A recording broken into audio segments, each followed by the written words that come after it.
Imagine you're reading like a deeply dark, bloody fantasy novel. Oh, yeah. Like the really gritty stuff. Exactly. You are fully immersed in this post-apocalyptic wasteland called Roanth. Uh-huh. And you're following a man named Kurien, who is what they call a Sanite. Which is essentially a powerful magic user in this world. Right, a magic user. And he has just survived 12 years of unspeakable torture in an Inquisitor's vault. It's brutal. So brutal. He manages this desperate, gruesome escape alongside a woman named Sharina. And to survive the ruins of the city, they form this mystical, unbreakable thing called a blood bond. Which sets up the stakes perfectly. It really does. So, you are strapped in, you know exactly what kind of medieval survival story you are reading, and then you turn the page to chapter 22. And literally everything you thought you knew about the book just evaporates. Completely evaporates. You turn the page, and suddenly you are reading about a woman named Lotus waking up at 5 a.m. in, of all places, modern pre-apocalypse Tokyo. It is such a jarring shift. It's wild. Her alarm is blaring rock music from vintage speakers. She is annoyed that her Neuralink is malfunctioning. Right. She's throwing on stilettos, grabbing a red bean ice cream from a high-tech cooler purse. Yeah. And complaining about corporate media voyeurism.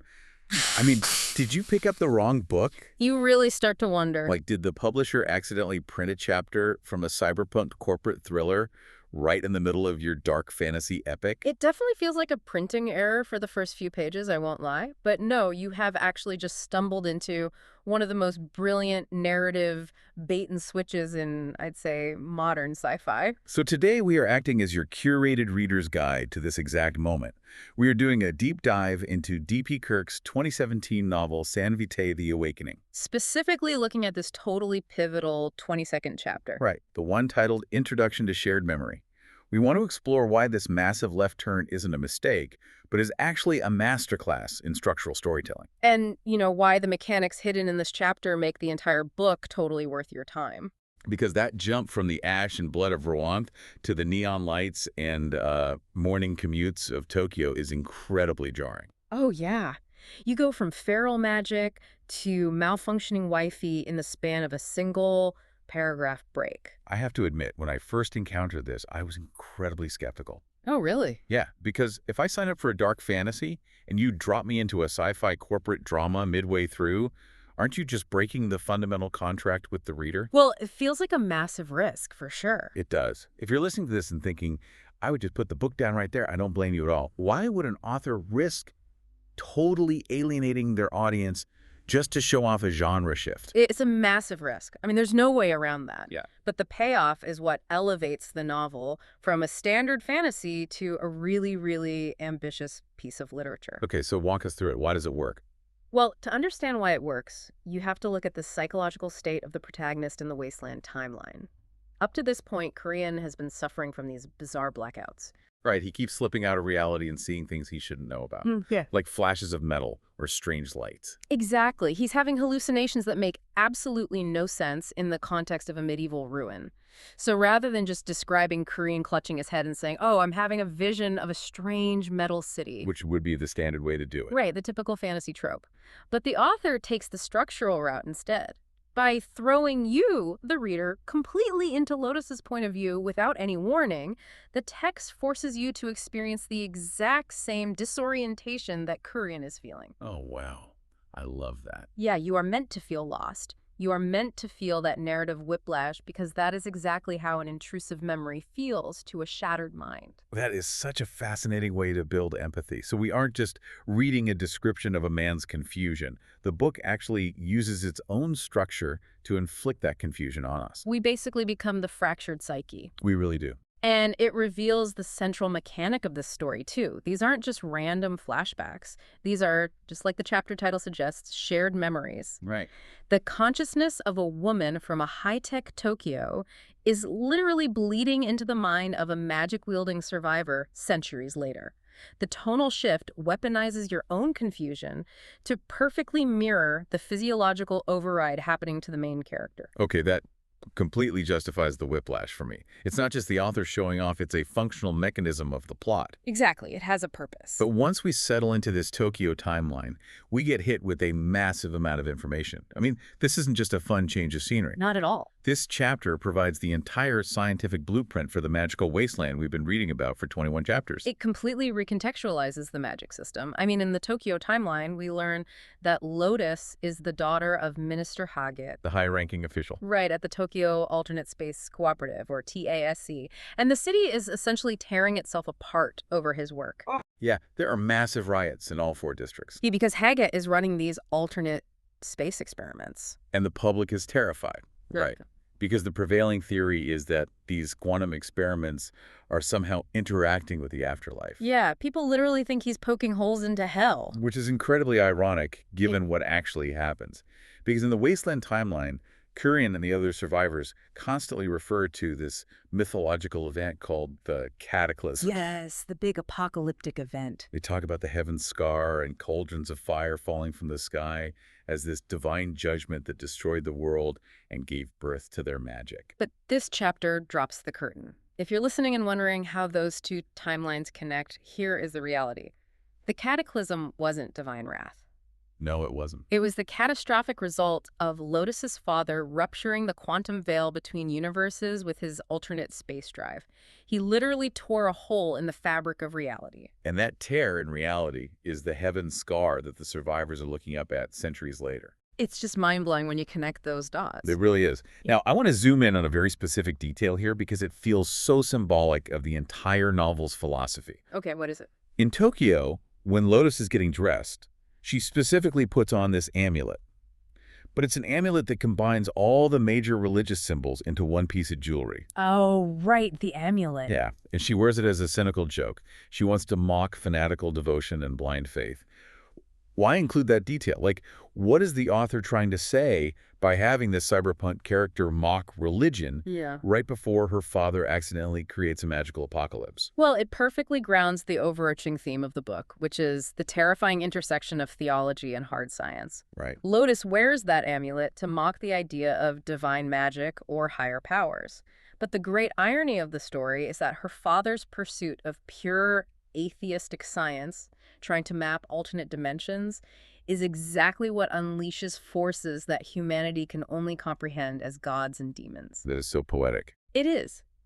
Science pushes so far past the boundaries of the physical universe that it circles back around to looking and acting exactly like ancient magic. And that brings up the biggest aha moment of this entire deep dive for me. I think I know where you're going with this. If the cataclysm was a quantum science experiment gone wrong, what is the magic?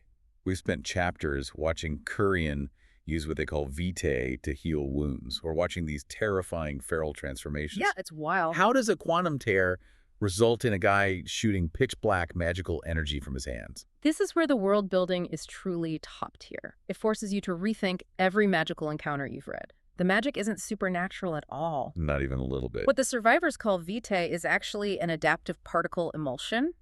It is an incredibly advanced experimental nanotechnology that leaked out from the alternate space rupture. So it's basically futuristic medicine or terraforming tech that survived the end of the world. Exactly. It's a biological infection. This nanotech is desperately trying to adapt to organic hosts in a ruined environment. So when Kurien thinks he is casting a healing spell, he is actually commanding a swarm of corrupted, pre-apocalyptic medical nanites to stitch his tissue back together. Which perfectly explains the physical toll it takes on them. If you're pumping corrupted, glitching technology through your veins, of course it looks like dark magic. Oh, absolutely. And those feral transformations where characters mutate into these unstoppable monsters, that's not demonic possession. No, not at all. That is the nanotechnology encountering an incompatible host and aggressively rewriting their DNA into a mutated form. It reverse engineers the fantasy tropes. Yeah. It takes things we accept implicitly in a fantasy novel, like demons, healing potions, magical energy, and gives them a terrifyingly plausible scientific foundation. Even the blood bond, like Kurien and Sharina share this mystical, unbreakable bond formed by mixing their blood. Right, the setup from the beginning. But in the context of Chapter 22, you realize they didn't cast a spell. They performed a technological fluid transfer. They linked their internal nanonetworks. They essentially set up a biological Bluetooth connection. That is the perfect way to put it. And once you realize that, you cannot read the rest of the book the same way. It demands that you, the reader, actively translate the wasteland myths back into their sci-fi reality. It's brilliant. But let's move from the mechanics of the world to the mechanics of the characters. Because that's where the real heartbreak is. Exactly. Understanding how the magic works is cool, but understanding who these people actually are is what makes this chapter an emotional masterpiece. The character reveals here are like a puzzle box. And it's a puzzle box where the pieces don't just fit together, they actually change the meaning of the entire picture. Let's use that puzzle analogy for a second. Reading a novel with a mystery is usually like putting together a 1,000-piece puzzle. You find the corners, you match the colors, you slowly build the image. Yeah, pretty standard. But reading chapter 22 of San Vitae is like getting halfway through that puzzle and suddenly realizing that every single piece is double-sided. Yeah. And the image on the back entirely changes the context of the image on the front. Let's look at Lotus's relationships in Tokyo to see how that double-sided puzzle works. In the shared memory, Lotus is helping a friend of hers navigate a dangerous meeting. Her friend named Kiki. Right, her friend's name is Kiki, but she goes by Kiki. Kiki is an escort, she's vulnerable, and Lotus is trying to protect her. But as the memory unfolds and the sensory details bleed over, the reader makes a horrifying realization about who Kiki actually is. Kiki is Sharina, the exact same woman that Kurien just escaped the torture vault with. The woman he just formed that biological nanotech blood bond with. Yes. The consciousness of Kiki, a woman from centuries ago, survived the cataclysm. Her data, her soul, however you want to frame it, was preserved by the nanotech and eventually downloaded into the body of Sharina in the wasteland. If you're listening and trying to track this, it is exactly as wild as it sounds. Kurien is sitting in the ruins of the world, bonded to a woman whose mind is actually an ancient echo of a Tokyo escort. But the twists don't stop there. Not even close. Because Lotus herself, our cynical corporate Tokyo protagonist, doesn't just reincarnate as one person. Her consciousness fractures. And the way it fractures dictates the entire political and emotional landscape of the wasteland. It really does. The data of Lotus's mind corrupts and splits into two entirely different beings centuries later. One half becomes Myasuchi, who is Kurien's former Covenness and the great tragic love of his life. And the other half becomes Rikuko, Myasuchi's twisted, sadistic twin sister who has been hunting Kurien. The psychological weight of this is staggering. It's so heavy. For chapters, we've watched Kurien torn apart by this dynamic. He is desperately in love with Myasuchi, and he's fundamentally terrified of Rikuko. And suddenly, in chapter 22, we realize he is loving and fearing two halves of the exact same broken hard drive. Yeah, they are both just fragmented sectors of Lotus's soul. It reframes the entire apocalypse. This isn't just a story about survivors fighting over resources in a wasteland. No, it's so much more personal than that. It is the story of a deeply traumatized group of friends from modern-day Tokyo whose unresolved pain has been downloaded into new bodies centuries later, and they are just playing out their original trauma on a global scale. Exactly. And let's look at the origin of that trauma, because the book spells it out in this chapter. During the catastrophe in Tokyo, when the world is literally ending, Kiki, who will eventually become Sharina, remembers a man named Garrett who abandoned them. The betrayal is just gut-wrenching. It is. The despair is so absolute, and her heartbreak over being abandoned is so heavy that she slits her wrists. She tries to take her own life as the city falls. And who saves her? It's Lotus. But specifically, it's the darker, more dominant part of Lotus's personality, the part that will eventually become the sadistic Rikuko. Right. Lotus revives Kiki by using the experimental tech. The book calls it a sanite kiss. She essentially forces the corrupted nanotech into her dying friend to keep her alive. Which is just an incredibly violent act of love. She refuses to let her friend die, but in doing so, she infects her with the very technology that will curse her to reincarnate in the wasteland for centuries. So, cut back to the present day in the novel. When Kurien forms a blood bond with Sharina to survive the vault, he thinks he is just teaming up with a fellow prisoner. Right, a survival tactic. But he is actually bonding with a woman whose soul was saved from suicide centuries ago by the exact same woman Kurien used to be in love with. The emotional baggage here has literally survived the end of the world. And that is the brilliance of D.P. Kirk's writing. The science fiction mechanics, like the alternate space drives, the nanotech emulsions, they are never just window dressing. They are the vehicle for human trauma. Wow, yeah. The technology preserves the grief, the betrayals, and the loves of these characters, forcing them to reckon with it long after their original bodies are dust. It makes you wonder how much agency any of these characters actually have in the wasteland. If you're Kurien, are your feelings for Sharina real? Or is the nanotech in your blood just recognizing the code of an old friend from Tokyo? It's a terrifying loss of autonomy disguised as destiny. It really is. Which brings us to the ultimate question for you, the listener. Why should you invest your time in San Vitae the Awakening? If the plot is this dense and the timelines are this entangled, what is the reward for diving in? I think the reward is the respect the author shows the audience. This book refuses to spoon-feed you. It throws a massive, complex puzzle onto the table and trusts you to figure out that the pieces are double-sided. It really doesn't hold your hand. No, it expects you to hold the post-apocalyptic fantasy and the cyberpunk sci-fi in your head simultaneously until the borders between them dissolve. It demands an active reader, and it rewards that effort with incredible imagery. I mean, we haven't even touched on the catalyst for the actual apocalypse, the Salvation Ring ship. Oh, we absolutely have to explain the salvation. If you're still wondering how a science experiment physically destroyed the Earth, this is the final piece of the puzzle. Let's get into it. Okay, so in the Tokyo timeline, the public believes TASC is just running experiments in a lab. But the reality is that the government has built a massive ring ship the size of a small colony buried deep beneath the city of Tokyo. It's called the Salvation. And it's designed to act as an ark.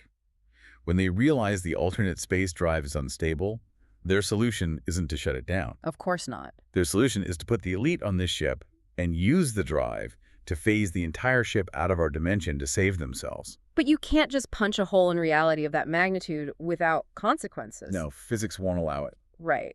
When the Salvation activates its drive, it launches from underneath Tokyo. It doesn't just fly into the sky, it attempts to phase out of existence. And the sheer physical force of a colony-sized ship tearing through the quantum veil from underground is what shatters the world. It's such a visceral, haunting image. A spaceship destroying the Earth not with lasers, but just by the physics of its own escape. Yeah. The exhaust trail of this ship, ripping through dimensions, is the heaven scar that burns in the sky for centuries. It's a perfect melding of hard sci-fi physics, resulting in apocalyptic fantasy imagery. And it creates a reading experience where you are constantly experiencing dual realities. When Kurien is ripping through the ruins, wielding dark energy to shield Sharina from incoming missiles, you are enjoying a visceral cinematic fantasy battle. Definitely. But at the exact same time, you understand the deeply philosophical tragedy underlying that battle. You know he's using corrupted medical tech to protect the fragmented soul of a suicidal escort from a world that was destroyed by a cowardly government arc. It adds a layer of sorrow to every single action scene. Once you read chapter 22, you will find yourself wanting to go back and reread the first 21 chapters. Oh, without a doubt. Every line of dialogue about gods and demons, every magical manifestation, takes on a completely new, tragic meaning. You realize the characters are praying to their own corrupted data. It fundamentally changes how you view the world the author built. It takes the comfort of the genre categorization, that unspoken contract we usually rely on, and replaces it with the thrill of genuine discovery. You aren't just reading a story, you are uncovering an archaeological dig of human memory. So as we wrap up this deep dive into chapter 22 of San Vitae the Awakening, we've seen how Introduction to Shared Memory serves as the absolute linchpin of the novel. The absolute turning point. It is the fulcrum where fantasy and sci-fi perfectly balance. We've explored how Lotus's modern-day Tokyo provides the scientific blueprint for the magic of the wasteland. We've broken down how the adaptive nanotechnologies created feral mutations. And how a technological fluid transfer became a mystical blood bond. And I think more importantly, we've unraveled how the characters' souls fractured and reincarnated. We saw how centuries-old trauma, like a lover's abandonment or a friend's violent rescue, was encoded into the very magic they used to survive the future. It's a story that proves the most terrifying ghosts aren't supernatural. They're just the echoes of our own unresolved pain stored on a hard drive that survived the end of the world. Beautifully said. And that brings us to a final concept we want to leave you with today. Something to mull over long after you step away from Kurien and Lotus's journey. Let's hear it. If human consciousness could actually survive a tear in the fabric of space-time... Wait, let me rephrase that without the prose. If human consciousness could actually survive a tear in the fabric of space-time, if all your memories, your grief, and your loves could be digitized and downloaded into a new body centuries from now, how much of your current personality is truly your own? If you woke up tomorrow with a sudden, inexplicable fear of abandonment, or an instant, unbreakable bond with a stranger, how could you ever be sure those feelings belong to you? And how much is just the echoed trauma of a shared memory you haven't even remembered yet?